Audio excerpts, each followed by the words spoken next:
Hey everybody, my name is Rob and welcome back to another episode of YouTuber Insights. Today's topic is going to be covering lighting and why is lighting important for your channel.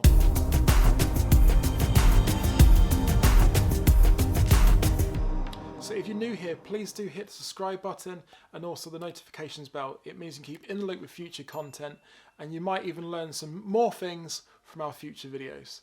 So as I mentioned, today's topic is lighting. Now, I just want to say this before we start. We are no experts with the lighting aspect of things. We are a channel that is constantly developing and learning ourselves, but we really wanted to share our experiences with you and what we have learned. So when we first started our channel, we only had a few basic things. We had a phone camera, a tripod, and one of these things here, a ring light. Depending on what type of video you're filming will depend on what type of lighting you want to use. I know for a fact that a lot of beauty YouTubers, makeup YouTubers use ring lights basically. Our friend Arta, who you can go and see his videos on our channel, he pretty much just uses a ring light and softboxes, which I'll get onto in a minute. But his main focus is a ring light. This means you can control the lighting around the camera, and it focuses more kind of on your face. It's really great for portraits. So if you don't have much space and you want a basic setup, I would strongly suggest getting yourself a ring light. These guys you can get on Amazon, on eBay, quite cheap. You can get one even from like the place like Home Bargains, you know, really affordable, so they don't break the bank basically. Another type of lighting that we invested in, I would say maybe 3 or 4 months down the line into our video recording process when we first started our channel, was softboxes. Softboxes are basically massive lamps. They are basically boxes with a light inside with white material over them. And basically, the idea is that they help reduce, they basically light up the area and try to help eliminate shadows. So the great thing for us now is that we've got a new camera. We've got a Canon M50. Beforehand, we were using a Samsung phone. So if you go back and look at a lot of our videos, you'll notice, you know, hand on heart, we're honest, that they're not perfect. There are inconsistencies with lighting because over time we've been experimenting with our lighting, trying to get things right. At the moment, right now for this video, we don't have any lights on. We're in an apartment. We don't have any kind of like ceiling lights on, anything else. I've simply just got 2 soft boxes, one at either side of the camera, and that's basically lighting me up at head height, which is really helping me. As you can see, there's pretty much, the shadows are really minimal. So for me personally, I think I've lit the video up pretty well.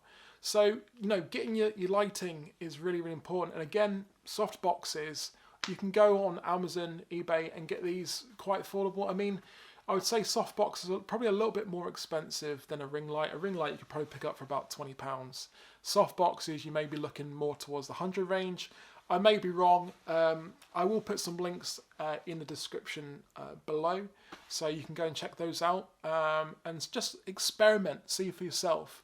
I would strongly suggest as well just experimenting with the positioning of lighting. One thing that we did a lot of was covering up our windows in our apartment, simply because what we discovered was lighting was coming through the window, was reflecting off the surfaces and was basically ruining our videos as well. And when we were doing close-ups of subjects, the lighting was inconsistent, so you could see it with the camera zooming out trying to readjust, and the lighting was affecting that as well. So trying to control the lighting in your room, whether it be an apartment or house, as much as possible is heavily important basically. So if you can try and eliminate that and just have, you know, some basic lighting to light up the area, it's going to be a massive benefit for you. One last thing I learned, we learned basically, is not to over light your videos, have too much lighting in your videos. At one point we had the ring light and we had the 2 soft boxes and we had our ceiling light on. We thought, hey, we really need to light up the area as much as possible.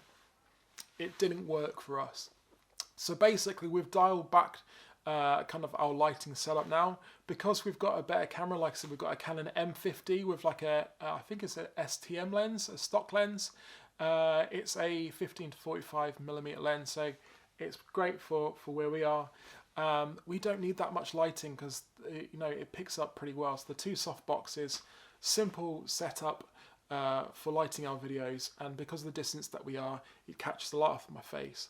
So we've discovered kind of basically our perfect kind of little setup for the time being. So that's just our experiences. Simple ring light. If you're starting out, if you can afford to buy some softboxes down the line, it's really worth doing. Think about how you control the light in your environment, and as a last step, as I mentioned, try not to have too much lighting going on, as it can be too much for your videos. Please let us know your thoughts down below in the description. Any thoughts, any feelings about it? What do you guys think? Do you have any ring lights? Do you have any questions about anything that I've mentioned? Please do let me know. I'd love to hear your thoughts. As always, don't forget to subscribe to our channel, hit the notifications bell, and I shall see you very, very soon with another episode of YouTuber Insights. Take care, guys. Bye.